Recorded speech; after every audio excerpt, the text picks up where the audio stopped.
하나님 말씀 요한계시록 8장 1절 2절만 보시겠습니다. 일곱째 인을 떼실 때에 하늘이 반시간쯤 고요하더니 내가 보매 하나님 앞에 일곱 천사가 서 있어 일곱 나팔을 받았더라. 아멘. 앞에서 이 일곱 인이 나왔었습니다. 사실은 여섯째 인까지 나왔죠. 8장 1절에서 이제 일곱째 인을 떼실 때에 이제 일곱 나팔을 받은 이제 일곱 천사가 나타나는 겁니다.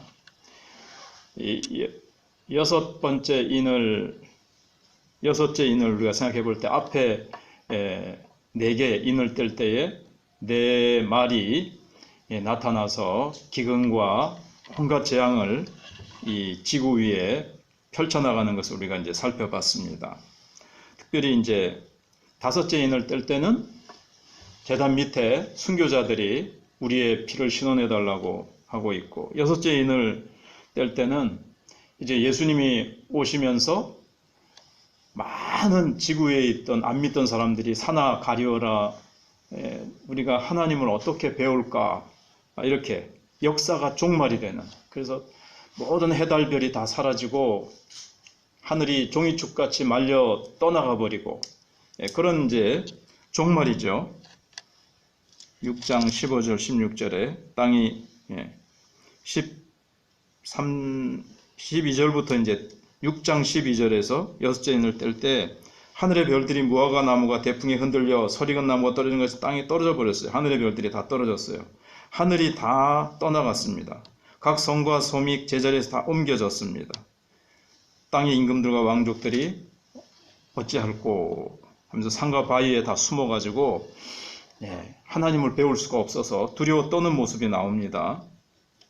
그런데 일곱째 인이 딱 뗄 때에 또 일곱 나팔이 나타납니다.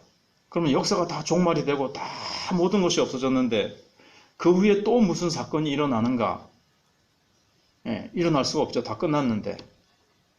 그래서 요한계시록은 시간 순서대로 기록된 것이 아닙니다. 요한은 이 순서대로 환상을 봤을지 모르지만 이것을 역사 순으로 싹 배열을 하면 역사 순서대로 일어났다, 시간 순서대로 일어났다라고 이거를 보면 안 맞는다는 거죠. 해석이 안 돼요. 예를 들면 넷째 천사가 8장 12절에 넷째 천사가 나팔을 부니 해 3분의 1과 달 3분의 1과 별들의 3분의 1이 다 타격을 받는다 그랬거든요. 그러면 3분의 1이면 부분이잖아요. 근데 6장 여섯째 인을 뗄 때에 다 사라져 버렸거든요. 그러니까 이게 시간 순서대로 그럼 다 없어졌는데 또 3분의 1을 또 타격을 가한다? 그러니까 이게 이제 시간 순서대로 된 것이 아니라는 것을 이제 보여줍니다. 근데 많은 사람들이 이걸 잘 모르면 이걸 이제 막 시간 순서대로 막 해석을 하는 거예요. 안 맞으니까 이리저리 갖다 붙이고 이렇게 되면 이제 요한계시록이 막 헷갈리고 이게 이제 이해가 안 되고 어려운 책이 돼버리고 마는 겁니다. 그러면 어떻게 되는 건가 하면 일곱 나팔은 일곱 인과 정확히 얘기해 보면 여섯 개의 인을 떼는 거하고 여섯 개의 나팔을 부는 거하고 맥락이 같습니다. 이 땅 위에 막 재앙이 일어나는 거예요. 그런데 이제 관점이 다른 거죠. 여섯 개의 인을 떼는 거는 교회를 향해서 하나님이 주시는 말씀입니다. 고난과 환란이 오는데 교회도 이 환란을 피할 수 없다. 그러니까 순교자가 생기고 핍박을 받는 거거든요.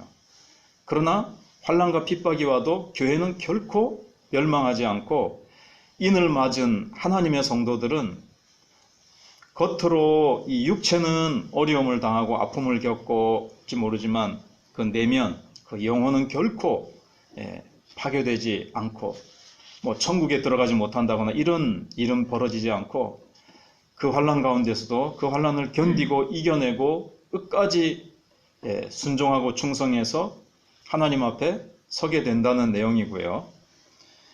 여기 나팔은 같은 땅 위에 막 재앙이 쏟아지는데 어느 관점인가 하면 불신자의 관점에서 주시는 말씀입니다.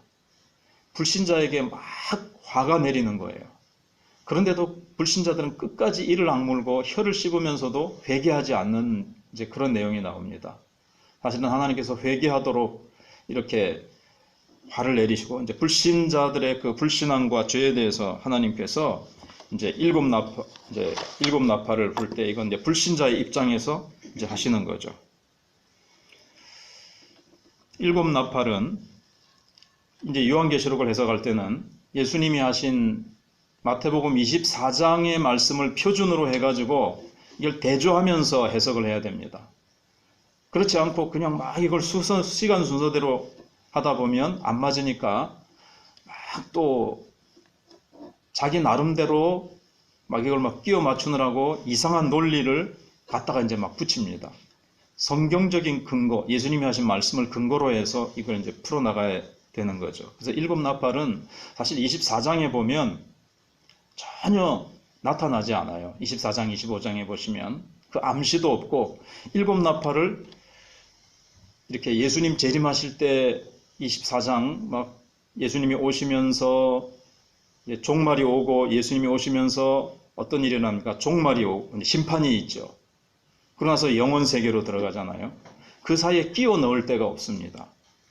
예수님이 전혀 일곱 나팔에 대해서 암시하는 것도 없고, 그래서 다시 잘 살펴보면 이 일곱 나팔은 불신자의 입장에서 이제 앞으로 3절부터 이제 쭉 해석해 나가면서 보시면 일곱 인의 내용과 흡사하다는 것을 이제 보시게 될 것이고, 일곱 나팔은 가만히 보면 불신자들을 향해서 하나님이 막 화를 내리시는 것이 나오고, 한 가지만 더 말씀을 드리면 예수님이 24장에서 이제 그래서 일곱 나팔은 예수님이 이제 말씀하시는 것을 보시면 종말의 때에 그걸 하시죠. 제가 요거부터 먼저 말씀을 드리면 여기 반시간쯤 고요하더니 그랬습니다. 반시간쯤. 반시간이면 우리가 이제 현실적으로나 영원이라는 관점에서 보면 아무것도 아니죠. 그러나 지금 요한계시록은 드라마 형식으로 썼다 그랬습니다.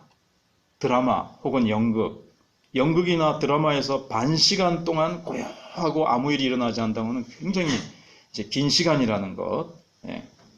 그것은 이제 우리가 알 수가 있고, 예수님께서 오실 때에 재림하실 때에 이제 심판이 일어나는데, 심판이 주어지는데, 그때 예수님이 제자들이 그런 말을 하잖아요.